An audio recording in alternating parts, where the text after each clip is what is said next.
Hello नमस्कार। Vedang maths academy के YouTube channel पर मैं अनुपम विशु आप सबका स्वागत करता हूं। लीनियर अलजेब्रा का एक वीडियो हमने देख लिया था, अब चालू कर रहे हैं उसके आगे का पार्ट सेकंड वीडियो में। जो बचे हुए क्वेश्चंस थे वो अब हम देखेंगे। देखो पहला क्वेश्चन क्या दे रखा है, पहला क्वेश्चन जो दिया हुआ है हमें उसमें क्या दे रखा है, एक मैट्रिक्स दी हुई है, उसके आइगन मानों का योग हमें पूछा हुआ है। तो देखो इस क्वेश्चन को करने से पहले हम क्या देखते हैं, आइगन मान जो होते हैं उनके बारे में कुछ चीजें देख लेते हैं। आइगन मान और मैट्रिक्स से रिलेटेड जो हमारे पास कुछ पॉइंट्स हैं वो देखते हैं। देखो चालू करते हैं। देखो कुछ पॉइंट्स हैं। पहला पॉइंट देखो, अगर कोई मैट्रिक्स हमें दे रखी है उसके आइगन मान के बारे में हमसे पूछा हुआ है, तो आइगन मान के बारे में हम क्या बोल सकते हैं कि sum of all eigen values equal to, देखो sum of all eigen values क्या होगा। देखो आइगन वैल्यूज हम जो निकालेंगे वो सारी की सारी स्क्वायर मैट्रिक्स से रिलेटेड निकालेंगे। स्क्वायर मैट्रिक्स के अलावा हम आइगन वैल्यूज की बात नहीं करते। तो आइगन वैल्यू निकालेंगे, स्क्वायर मैट्रिक्स हमें दी हुई है, उसकी आइगन वैल्यूज निकालने वाले हैं। उसमें क्या होगा, सम ऑफ ऑल आइगन वैल्यूज क्या होता है, सम ऑफ ऑल डायगोनल एलिमेंट्स, यानी कि मैट्रिक्स जो हमें दे रखी है उसके डायगोनल पे जितने भी एलिमेंट्स हैं उन सब का योग किसके बराबर होता है, उन सारी आइगन वैल्यूज के योग के बराबर आता है। तो देखो इस इक्वेशन, ये जो मैट्रिक्स दे रखी है इसमें डायगोनल एलिमेंट्स कौन से हैं, ये वाले। तो इनका सम किसके बराबर आएगा, आइगन वैल्यूज के सम के बराबर आएगा। जो सम ऑफ ऑल डायगोनल एलिमेंट्स होता है उसको हम क्या भी बोल देते हैं, trace, trace of A matrix, या इसको टीए लिखते हैं। इसको हम क्या लिखते हैं, सीधा सीधा लिख देते हैं टीए, ट्रेस ऑफ ए लिखते हैं। तो ये ट्रेस ऑफ ए किसके बराबर होगा, सारे आइगन वैल्यूज के योग के बराबर होता है। इसके साथ एक दूसरा और स्टेटमेंट होता है, दूसरा स्टेटमेंट और होता है, वो भी देख लेते हैं साथ में।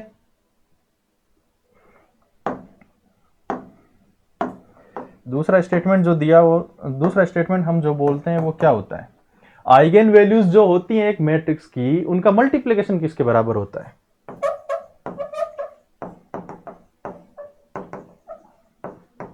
मल्टीप्लिकेशन ऑफ ऑल आइगन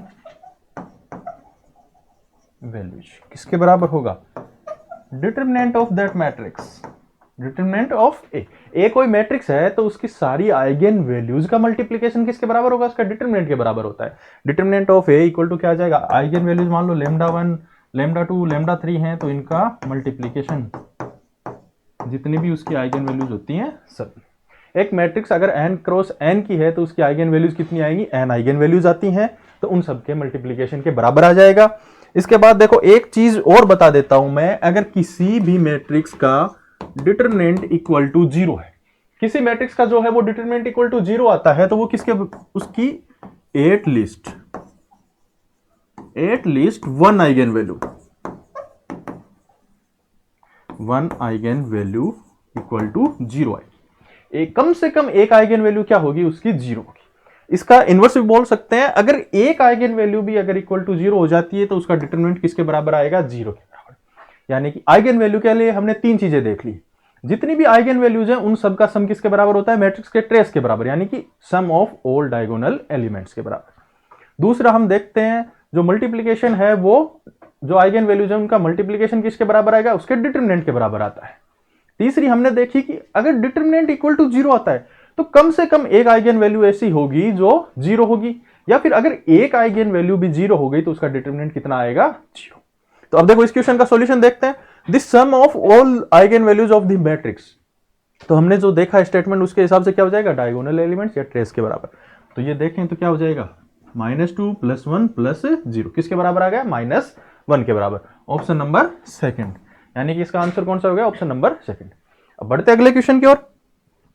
अगला क्वेश्चन क्या दे रखा है, एक मैट्रिक्स दे रखी है अव्युत्क्रमणीय, यानी कि नॉन सिंगुलर मैट्रिक्स। देखो इसमें क्या हुआ है, यहां पे हिंदी और इंग्लिश में थोड़ा सा डिफरेंस आया है, नॉन सिंगुलर मैट्रिक्स और यहां पे क्या लिख दिया, अव्युत्क्रमणीय।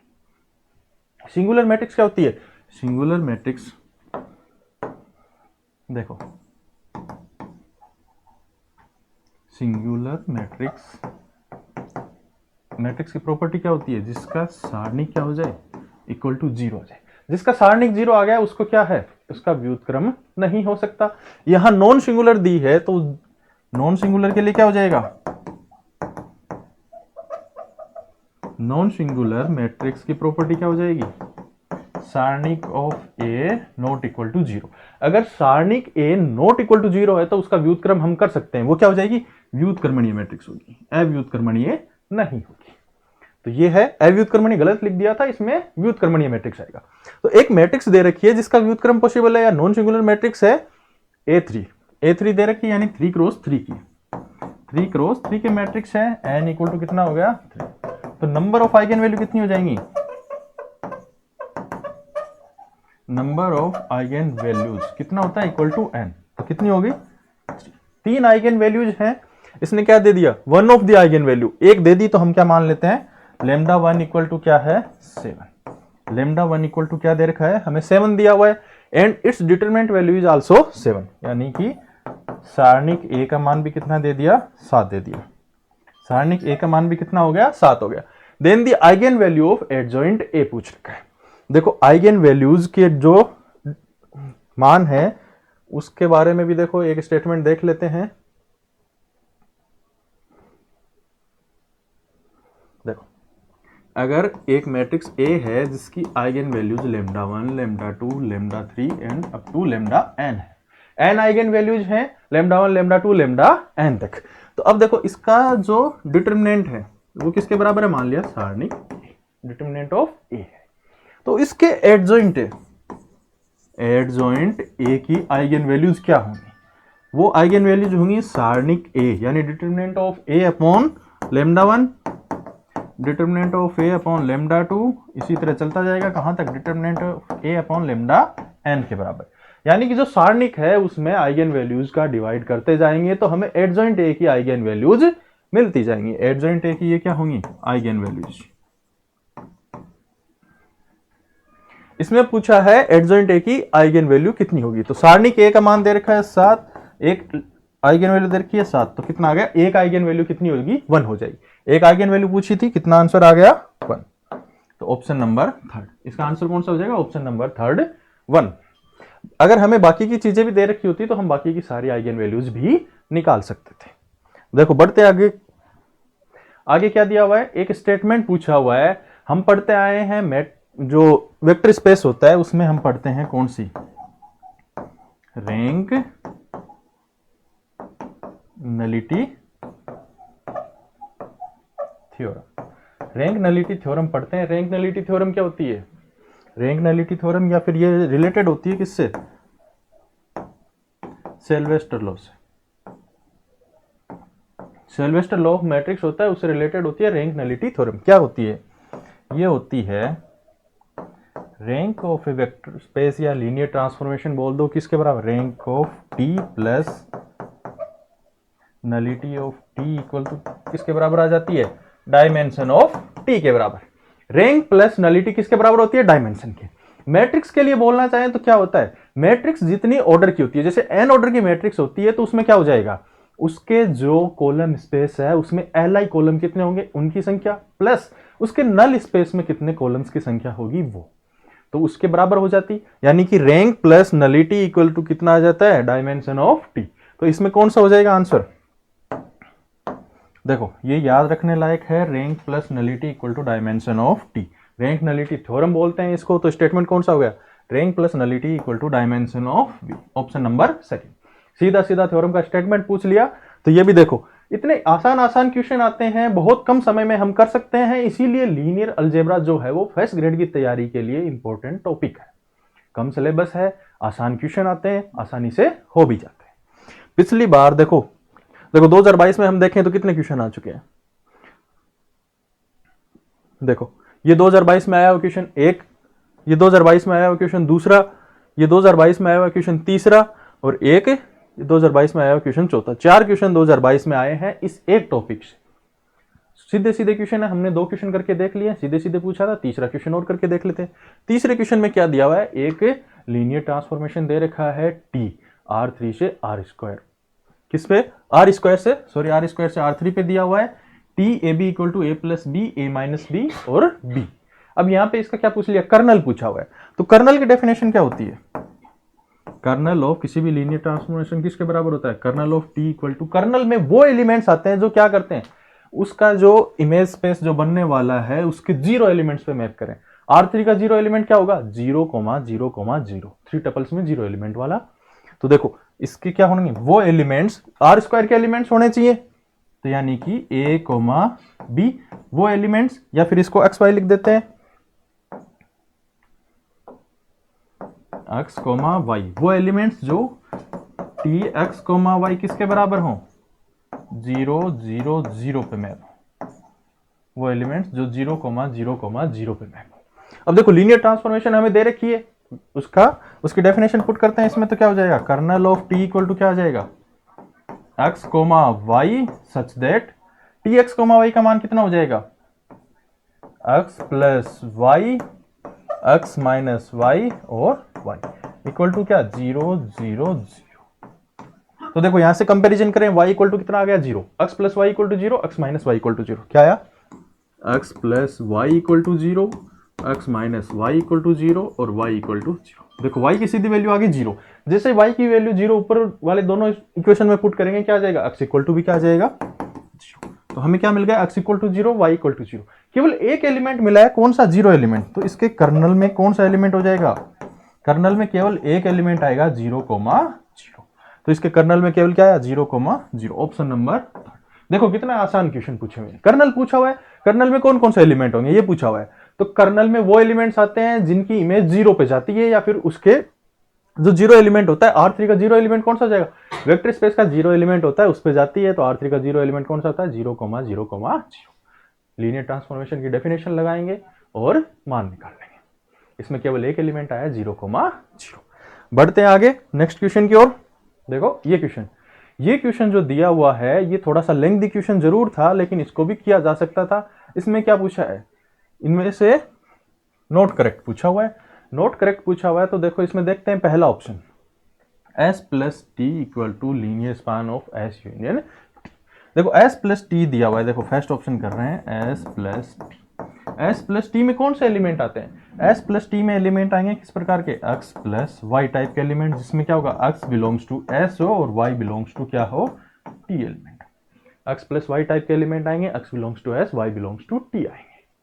ये क्या होना चाहिए, linear span of S union t के बराबर होना चाहिए। देखो एक एलिमेंट मान के चलते हैं इसमें से S प्लस टी में से, S प्लस टी में से हमने एक एलिमेंट मान लिया a बराबर क्या है, x प्लस वाई। तो देखो x प्लस वाई ये किस में बिलोंग हो जाएगा, S प्लस टी में। अब देखो यहां पे क्या है, x बिलोंग्स टू S है, y बिलोंग्स टू t है, x belongs to S, y belongs to t है। तो x और y दोनों, x, y बिलोंग्स टू किस में हो जाएंगे, S यूनियन t में आ जाएंगे, S यूनियन t में आ जाएंगे दोनों एलिमेंट। फिर देखो हम एक चीज और जानते हैं, कोई भी एलिमेंट अगर किसी सेट में आ रहे हैं, S यूनियन t में आ रहे हैं, तो उसके लीनियर स्पान में उनका लीनियर कॉम्बिनेशन आता है। इन दोनों का लीनियर कॉम्बिनेशन क्या हो जाएगा, alpha x plus beta y belongs to किस में हो जाएगा, इसके लीनियर स्पान के अंदर, तो L S यूनियन t के अंदर आ जाएगा। देखो अल्फा और बीटा दोनों के मान हम क्या ले सकते हैं,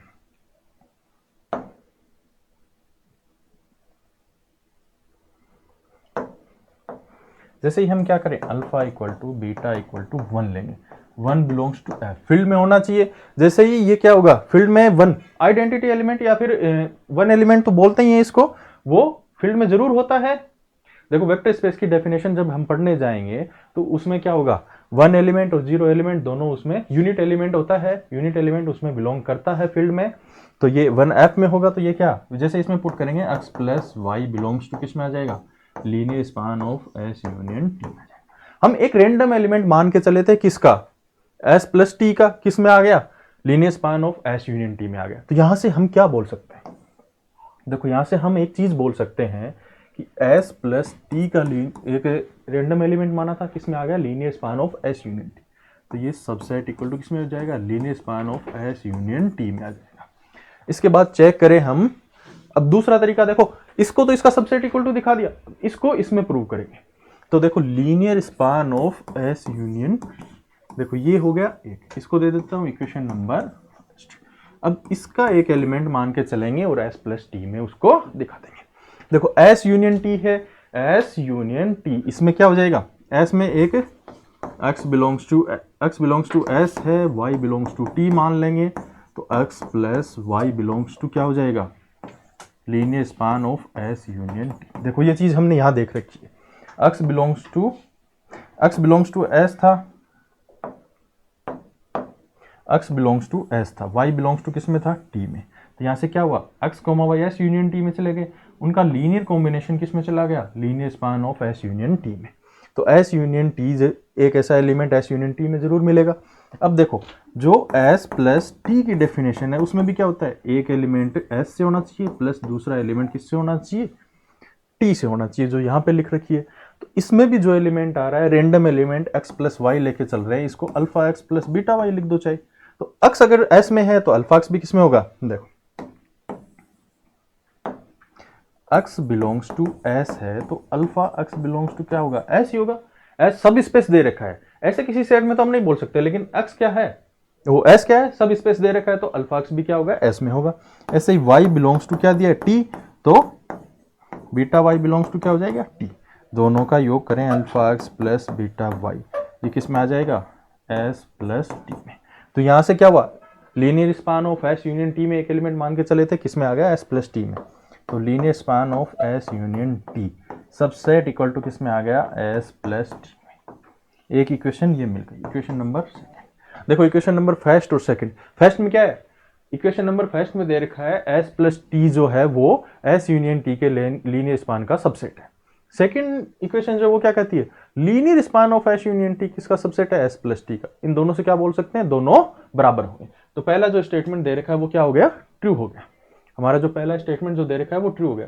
हमें देखो नॉट करेक्ट पूछा हुआ है, तो ये स्टेटमेंट तो क्या हो गया, ट्रू, ये स्टेटमेंट हो गया ट्रू। अब देखो आगे देखते हैं दूसरे स्टेटमेंट क्या दिया हुआ है, linear span of S union T equal to L S plus L T.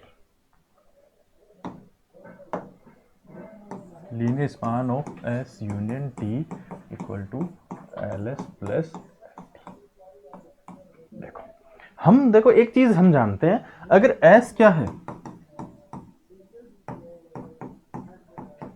सब स्पेस ऑफ V, ये इसका सब स्पेस है, तो इसके अंदर जो भी एलिमेंट है उनका लीनियर कॉम्बिनेशन इसके अंदर आएगा। यही सब स्पेस की डेफिनेशन होती है, लीनियर जो भी वेक्टर स्पेस है उसकी सब स्पेस की डेफिनेशन यही होती है। तो सीधे सा बात हो गया कि इसका लीनियर स्पान किसके बराबर हो जाएगा, इसके खुद के बराबर हो जाएगा। ऐसे ही लीनियर स्पान ऑफ T भी किसके बराबर हो जाएगा, T के बराबर हो जाएगा। यही हमें दे रखा है, linear span of S union T किसके बराबर आया था, एस प्लस टी के बराबर आया था, फर्स्ट जो ऑप्शन था उसके अंदर। ये दोनों वैल्यू इसमें पुट कर दें तो क्या आ जाएगा, linear span of S union T किसके बराबर आ गया, linear span of S plus linear span of T. ये प्रूव हो गया हमारा कौन सा, सेकंड ऑप्शन। जो सेकंड ऑप्शन दे रखा था वो यहां से ट्रू हो गया, तो ये सेकंड ऑप्शन भी क्या है, ट्रू। अब देखो थर्ड ऑप्शन देखें, S subset of linear span of T है, क्या प्रूव करना है, L S subset of L T. देखो हमने अभी अभी देखा कि एस किसके बराबर है, एल एस के, तो एस की जगह जैसे ही एल एस रखेंगे क्या हो जाएगा, L S subset of L T हो जाएगा।